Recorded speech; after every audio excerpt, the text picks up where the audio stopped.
আজি প্ৰধানমন্ত্ৰী মোদী ডাঙৰীয়াই কয় আত্মনিৰ্ভৰ হ'বলৈ। তো আমাৰ মুখ্যমন্ত্ৰীৰ মন্ত্ৰী পৰিবাৰ চৰকাৰী আঁচনিৰ ওপৰত কিয় নিৰ্ভৰ? আৰু চৰকাৰে ছাবচিডিটো দিবৰ কাৰণে স্কিমে বনাইছে। মন্ত্ৰী বিধায়কে ল'ব নোৱাৰে বুলিতো কোনো কথা নাই। তেওঁলোকেতো কৰাপশ্যন কৰা নাই, ডায়েৰী ফাৰ্মহে কৰিছে, গৰুহে পুহিছে। এইটোত কি ৰাজনীতি হ'ব পাৰে? আৰু সকলোৱে দেখিছে যে মুখ্যমন্ত্ৰী এতিয়া চব কাম পাহৰি এতিয়া দিনে ৰাতি কংগ্ৰেছ কৈ থাকে। এয়া হ'ল নতুন বিজেপি দলৰ আদৰ্শ।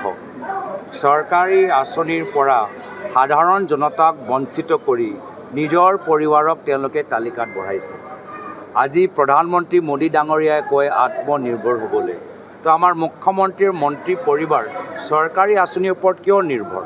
যদি কিবা ব্যৱসায় তেওঁলোকে চলাবলৈ বিচাৰে, তেওঁলোকে ব্যক্তিগত বেংকৰ পৰা টকা লওক, লোন লওক। চৰকাৰী আঁচনি হ'ল জনসাধাৰণৰ বাবে।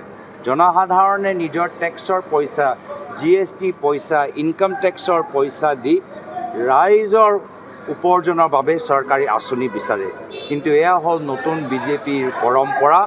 ৰাইজৰ পৰা টেক্স ল'ব, চৰকাৰী আঁচনি ঘোষণা কৰিব আৰু তাৰপিছত নিজৰ পৰিবাৰৰ সদস্যসকলক এই গোটেই আঁচনি মুনাফা বা লাভ তেওঁলোকক।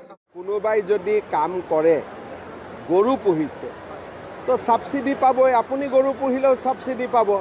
ইয়াতে এই ধৰণৰ কথাত ৰাজনীতি কৰি কি লাভ আছে? কাম কৰিহে পইচা লৈছে। আৰু চৰকাৰে ছাবচিডিটো দিবৰ কাৰণে স্কিমে বনাইছে। মন্ত্ৰী বিধায়কে ল'ব নোৱাৰে বুলিতো কোনো কথা নাই। তেওঁলোকেতো কৰাপশ্যন কৰা নাই, ডায়েৰী ফাৰ্মহে কৰিছে, গৰুহে পুহিছে। এইটোত কি ৰাজনীতি হ'ব পাৰে? আচৰিত কথা। কোনোবাই দুটা গৰু পুহিছে, চৰকাৰৰ আঁচনি মতে পইচা লৈছে, চুৰি কৰাটো নাই। এইটো কিবা এটা বিতৰ্ক হ'ব পাৰে নেকি? নিবনুৱা যুৱকেও পাব, কাৰো ভাত কাঢ়ি লোৱা নাই নহয়। আৰু 10জন নিবনুৱা যুৱকে কৰিলে, 1000জন কৰিলে তাকো আমি ছাবচিডি দিম।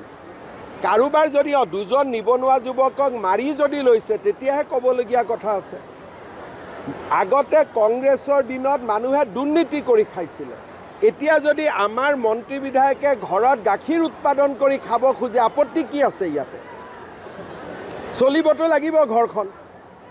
আজি মন্ত্ৰী আছে, কালি নাই, ঘৰখন কেনেকৈ চলিব? গতিকে গড় হত্যা কৰি খোৱাতকৈ গাখীৰ বিক্ৰী কৰি খোৱা বেছি ভাল নে বেয়া? মুখ্যমন্ত্ৰী হ'ল ৰাজনৈতিক হিন্দু, আমি হ'লোঁ প্ৰকৃত হিন্দু। প্ৰকৃত হিন্দু প্ৰত্যেক ধৰ্মক সন্মান কৰে।